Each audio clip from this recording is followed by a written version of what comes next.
I thank the gentleman and the Secretary for her service.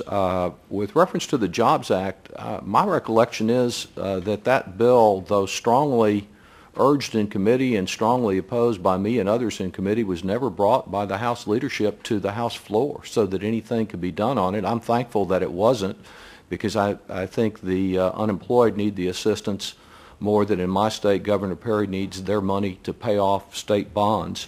But to focus, Madam Secretary, on your testimony, what do you believe the economic impact will be if we allow 2 million people to begin losing their unemployment insurance benefits in February, and a total of 6 million to lose their benefits, as you have testified, over the course of the next year?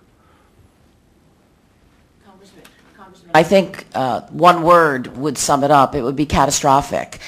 We would not only be pushing people into much more expensive safety net programs, but many of them would be entering programs like long-term disability that would be a mortgage that our country would have for decades to come. I think that the American people want to go to work, but when pushed to the wall, they're going to do what they have to do to support themselves, to keep a roof over their head and their families. So I think that we've already seen a disturbing growth in long-term unemployment numbers, and I think that unless we give people real options, real job options so that they can support themselves, they're going to find another way to do it. I mean, I do believe that we can reform our programs, but job creation is what we have to be about. There's 16 million unemployed people today, almost another 7 million working part-time that would like to work full-time, and by the best estimates, there's a little bit over 3 million jobs. That math doesn't add up. So I really hope that, we don't look at that. We don't deny 6 million people in 2012 their benefits. And really, if you look back over the decades through Republican administrations and Democratic administrations, when we have hit unemployment levels that are as high as they are today, have there usually been bipartisan efforts to extend unemployment benefits under that circumstance? Yes, sir. Looking at the history, the last time long-term federally supported unemployment benefits were eliminated, the unemployment rate was about 7.2%. There's never been a time in history when Congress has not included extensions when the unemployment rate was at 9%. And I know, as I said in my opening statement, there are those who want to blame the unemployed for unemployment. But aren't we in a circumstance today where there are more than 4 unemployed Americans for every job opening? Yes, sir. And that's the national average. In some areas, even those areas represented on this committee, that number's doubled. And in that circumstance, what will be the effect if the effort last week by Republicans on the Appropriations Committee to slash the Workforce Investment Act by 75%, almost eliminated? What will the effect be on employment services, on job training, and opportunities for those unemployed individuals to find the work that they want? Well, I'd love to give you a direct answer to that, sir, but clearly the way the bill is written with changing program year to fiscal year in some parts of the bill and not others make it almost impossible to give you an accurate answer. But at the minimum, it would cut our services at least by 50% and perhaps up to 90% in some programs.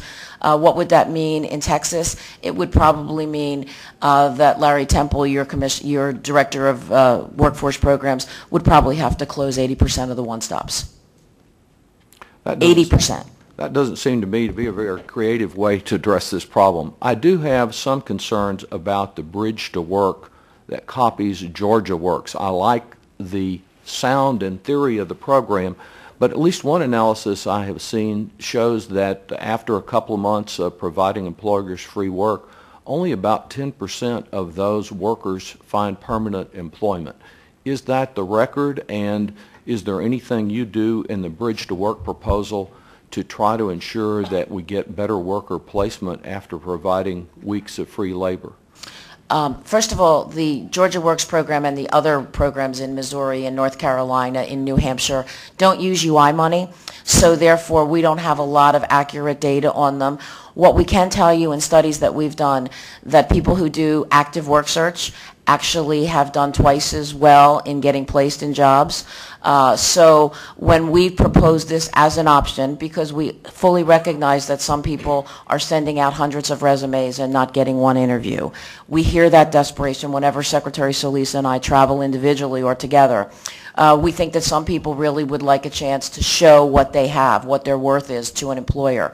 So in addition to giving them this opportunity, we would first exhaust the resources of the Wagner-Peiser system and the employment service system by making sure they get an accurate assessment, they get face-to-face attention from someone so that they know that they're getting the best in terms of work search information. I think that by beefing up the basics, the work search, the job counseling, the labor market information, and adding other options, we're responding to good ideas from around the country. So I think the pairing of them may give us the best options.